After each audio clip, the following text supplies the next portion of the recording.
नमस्कार, आप देख रहे हैं आज तक। आपके साथ मैं हूं सईद अंसारी। रमज़ान का महीना अपने आखिरी चरण में है और तेज हो गई है इफ्तार की राजनीति। कल दिल्ली के मुख्यमंत्री अरविंद केजरीवाल ने हाई प्रोफाइल इफ्तार पार्टी दी, जिसमें उपराष्ट्रपति, दिल्ली के एलजी, दिल्ली की पूर्व मुख्यमंत्री शीला दीक्षित और पाकिस्तानी उच्चायुक्त समेत कई मेहमान शामिल हुए। तो आज कांग्रेस अध्यक्ष सोनिया गांधी ने रखी है इफ्तार पार्टी। अटकलें हैं कि बीजेपी विरोधी दलों के नेताओं की मौजूदगी में इस पार्टी में मानसून सत्र में मोदी सरकार को घेरने की रणनीति बनेगी। दिल्ली में कल जम्मू कश्मीर के मुख्यमंत्री मुफ्ती मोहम्मद सईद ने इफ्तार पार्टी दी, लेकिन इस पार्टी से बीजेपी के बड़े नेता गायब रहे। कोई भी केंद्रीय मंत्री इसमें शामिल नहीं हुआ। जबकि पटना में रामविलास पासवान की इफ्तार पार्टी में बिहार एनडीए के नेताओं का जमावड़ा लगा रहा। दिल्ली में कल एक ऐसी इफ्तार पार्टी हुई जिसमें राजनीति के धुर विरोधी आपस में गले मिलते हुए नजर आए। मुख्यमंत्री अरविंद केजरीवाल की इफ्तार पार्टी में उपराज्यपाल और दिल्ली की पूर्व मुख्यमंत्री शीला दीक्षित जिस गर्मजोशी से मिले, शामिल हुए, उससे साफ हो गया कि सियासत और विचारधारा अपनी जगह है, इफ्तार जैसी परंपराएं अपनी जगह।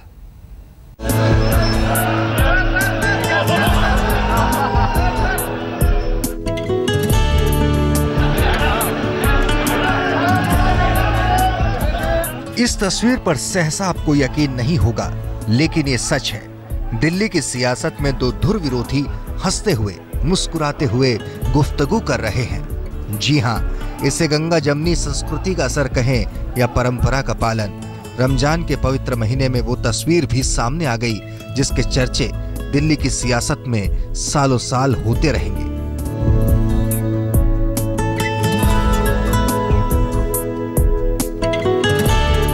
देश की राजधानी दिल्ली में रविवार को मौका था मुख्यमंत्री अरविंद केजरीवाल की इफ्तार पार्टी का। सीएम बनने के बाद ये केजरीवाल की पहली इफ्तार पार्टी थी। छुट्टी का दिन था, लिहाजा मेहमानों के पास कोई बहाना नहीं था ना आने का। एक एक कर जब दावत में मेहमानों के आने का सिलसिला शुरू हुआ तो केजरीवाल की इफ्तार पार्टी को इस रमजान में दिल्ली की सबसे हाई प्रोफाइल इफ्तार पार्टी बनते देर न लगी। जो भी लोग आएंगे सभी का स्वागत है। मेरे को अच्छा लगा राजनीतिक और विचारधारा की बंदिशों को तोड़कर भाजपा, कांग्रेस, आम आदमी पार्टी और उसके साथ साथ हमारे दिल्ली में सभी वर्गों के लोग, हर कोई आज यहाँ इफ्तार पार्टी में। मेरे को लगता है दिल्ली के इतिहास में पहली बार इतनी शानदार इफ्तार पार्टी हुई है।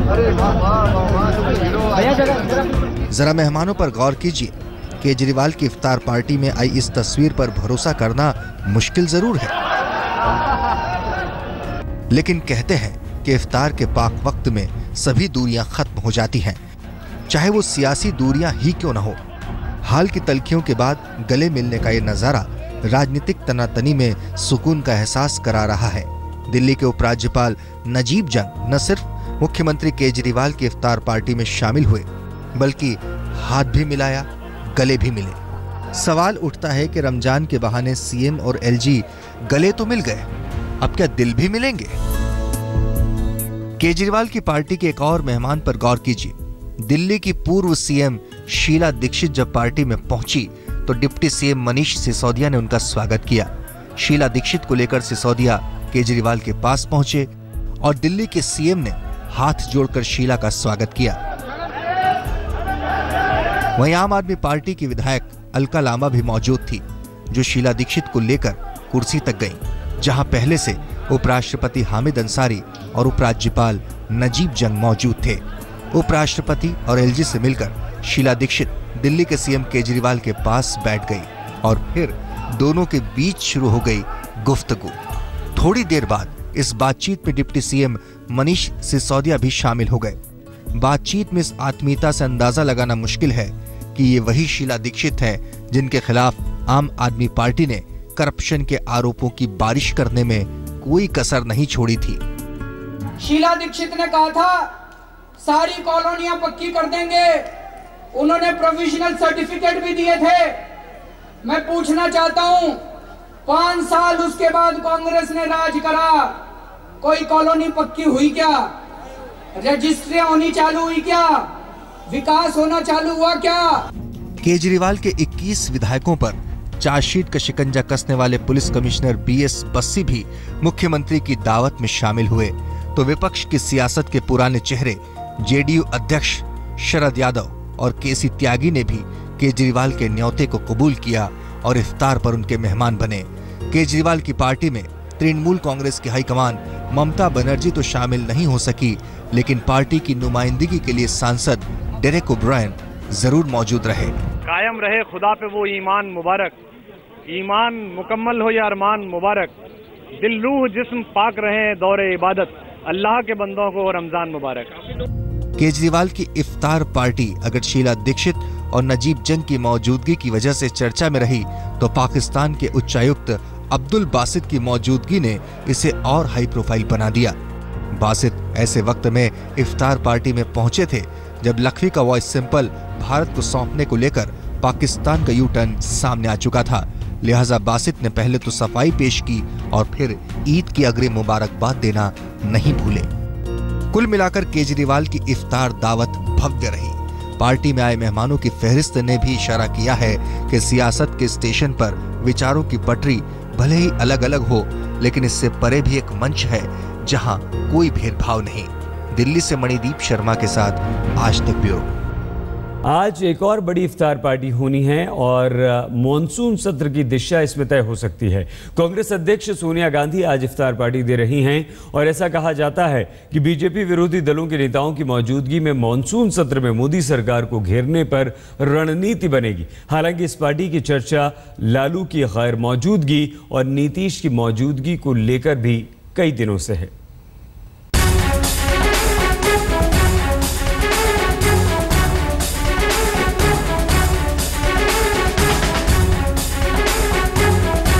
सियासी गलियारों में रमजान पर होने वाली इफ्तार पार्टी एक बहाना होता है सियासी मेल मुलाकातों का, नए सियासी समीकरण तैयार करने का, नए दोस्त बनाने का।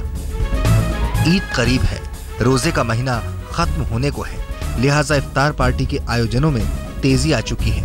ऐसी ही एक हाई प्रोफाइल इफ्तार पार्टी आज दिल्ली में होने वाली है, जिसकी मेजबानी कांग्रेस अध्यक्ष सोनिया गांधी करेंगी। हर साल सोनिया की इफ्तार पार्टी सुर्खियों में रहा करती है। इस बार भी पिछले एक हफ्ते से इस दावत की चर्चा सियासी गलियारों में तेज है। हो भी क्यों ना, संसद के मानसून सत्र और बिहार में होने वाले चुनाव से ऐन पहले इस पार्टी का आयोजन जो हो रहा है। सबसे पहले कांग्रेस आलाकमान की इफ्तार पार्टी के मेहमानों पर गौर कीजिए। समाजवादी सुप्रीमो मुलायम सिंह यादव, बिहार के सीएम नीतीश कुमार, जेडीयू के मुखिया Sharad Yadav, BSP supremo Mayawati, NCP अध्यक्ष शरद पवार, सीपीएम से सीताराम येचुरी, पूर्व पीएम एचडी देवेगौड़ा, डीएमके से कनिमोई, नेशनल कॉन्फ्रेंस के फारूक अब्दुल्ला, टीएमसी के डेरेक ओब्रायन। इसके अलावा भी तमाम सियासी और गैर सियासी लोगों को न्योता दिया गया है। लेकिन इस पार्टी की ज्यादा चर्चा हो रही है लालू यादव और नीतीश कुमार को लेकर। सोनिया के घर दावत में हमेशा पहुंचने वाले लालू प्रसाद यादव संभवतः पहली बार 10 जनपद की इफ्तार पार्टी में शरीक नहीं होंगे, लिहाजा तमाम तरह की अटकलें उड़ती रही। चूंकि सोनिया की दावत में नीतीश शामिल हो रहे हैं, लिहाजा सियासी पंडितों ने इसे लालू से कांग्रेस की बढ़ती दूरी और नीतीश से बढ़ती नजदीकी के रूप में प्रचारित किया। लेकिन लालू और नीतीश दोनों खेमे साफ कर चुके हैं कि इसके पीछे कोई सियासत नहीं है। लालू जी ने आज दिन में बयान भी जारी करके कहा कि नीतीश जी को मैंने कहा है कि दिल्ली में सोनिया जी के यहाँ इफ्तार भेजिए। तो द पॉइंट इज कितना, there is nothing much to read in between the lines. ऐसी कुछ बात नहीं है। नीतीश जी का प्री निर्धारित कार्यक्रम दिल्ली जाने का था, उसी में सोनिया गांधी जी के यहाँ इफ्तार है, तो स्वाभाविक है कि जब दिल्ली में रहेंगे तो सोनिया जी के यहाँ जाएंगे। दरअसल जाति आधारित जनगणना जारी करने की मांग को लेकर आरजेडी आज राजभवन तक मार्च करने वाली है और राज्य भर से आए कार्यकर्ताओं को लालू शाम में इफ्तार पार्टी देने वाले हैं। इसीलिए दिल्ली में सोनिया गांधी की पार्टी में लालू शामिल नहीं हो पाएंगे। बहुत पहले 13 तारीख का दिन तय किया था एसईसीसी डेटा की होलसम रिलीज के लिए। हमने कहा था कि जाति के आंकड़े बाहर करो, राजभवन मार्च किया था और उसी दिन चूंकि पूरे बिहार से लोग आएंगे तो लालू जी ने अफ्तार पार्टी का भी अपने निवास स्थान पर आयोजन किया था। अब सोनिया जी का अफ्तार 13 तारीख को हो रहा। अगर इसमें ये खबर मानी जाए कि क्यों नहीं जा रहे हैं तो लोग शायद इस रिश्ते को नहीं जानते हैं। सोनिया ने न्योता पश्चिम बंगाल की सीएम ममता बनर्जी को भी दिया था, लेकिन ममता ने ट्वीट कर कहा है कि उनकी जगह डेरेक ओब्रायन पार्टी में शामिल होंगे। इसी बहाने कांग्रेस ये संदेश देने की कोशिश भी करेगी कि सरकार के खिलाफ विपक्ष एकजुट है। मानसून सत्र से ठीक पहले इफ्तार के जरिए सोनिया गांधी विपक्षी एकता को जोड़कर रखना चाहती हैं, तो वहीं लालू, मुलायम और ममता सरीखे नेताओं की गैर मौजूदगी के सवाल ने विपक्षी एकता को तार-तार करने का काम भी शुरू कर दिया है। दिल्ली से कैमरामैन अजय सिन्हा के साथ कुमार विक्रांत सिंह, आज तक। दिल्ली में अरविंद केजरीवाल की इफ्तार पार्टी जहां सुपरहिट रही, वहीं जम्मू कश्मीर के मुख्यमंत्री मुफ्ती मोहम्मद सईद की इफ्तार पार्टी फीकी रही। मुफ्ती की पार्टी में न तो बीजेपी का कोई बड़ा नेता पहुंचा और न ही कोई केंद्रीय मंत्री। मुफ्ती मोहम्मद सईद हैं तो मुख्यमंत्री जम्मू कश्मीर के, लेकिन उन्होंने इफ्तार पार्टी का आयोजन किया दिल्ली के 5 सितारा होटल अशोक में। कहा जा रहा है कि श्रीनगर तक सियासी दोस्तों को आने में शायद दिक्कत होती, लिहाजा दिल्ली में ही इफ्तार का ठिकाना बनाया गया। यूं तो मुफ्ती मोहम्मद की इफ्तार पार्टी में कई नेता शरीक हुए, लेकिन उम्मीदों से परे बीजेपी का कोई बड़ा चेहरा कार्यक्रम की शान नहीं बना। न बीजेपी अध्यक्ष अमित शाह दिखे, न ही केंद्रीय मंत्रिमंडल का कोई कद्दावर नाम नजर आया, न कांग्रेस हाईकमान सोनिया गांधी दिखी और न ही पूर्व प्रधानमंत्री मनमोहन सिंह। हालांकि सूत्रों की माने तो न्योता सभी को था। हाँ, ये जरूर है, मुफ्ती की पार्टी में जम्मू कश्मीर के उप मुख्यमंत्री निर्मल सिंह शामिल हुए। शायद पार्टी की ओर से संदेश देने की कोशिश की गई है कि राज्य में सत्ता का गठबंधन पटरी पर है। हालांकि केंद्रीय स्तर के किसी भी बीजेपी नेता की गैर मौजूदगी ने यह भी इशारा दिया कि राज्य में अलगाववादियों के प्रति मुफ्ती मोहम्मद की नीतियों से वो सहमत भी नहीं।